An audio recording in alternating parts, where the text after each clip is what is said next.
Sage grouse numbers have declined across the West, and that has researchers investigating potential culprits. Tail feathers were plucked. Every primary is broken. This is intestines that were pulled out. Biologist Brian Bedrosian confirms that something killed this grouse.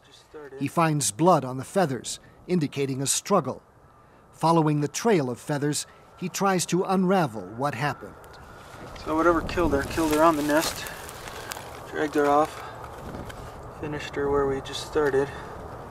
Bedrosian works for a nonprofit wildlife research team called Craighead Beringia South, based in Wyoming.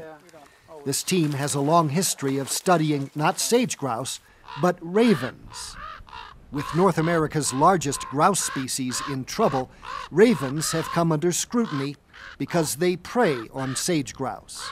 Ravens are extremely visible, and so that could be one of the reasons why people start to look at them as one of the first culprits.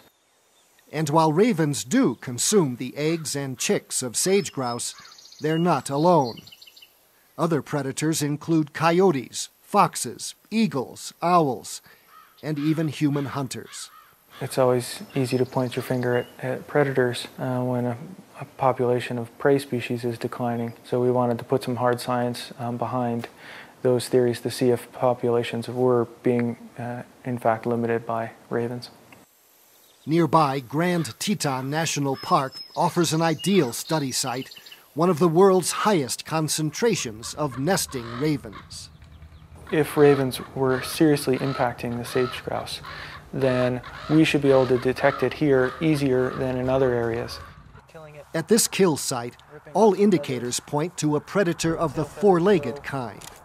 Bedrosian collects hair from the shrubs surrounding the nest, and he'll send it to a lab for DNA analysis to identify the real culprit. And there are other clues. Crushed eggs indicate this predator had teeth. But while predators kill the ground-nesting grouse, they're only part of the equation.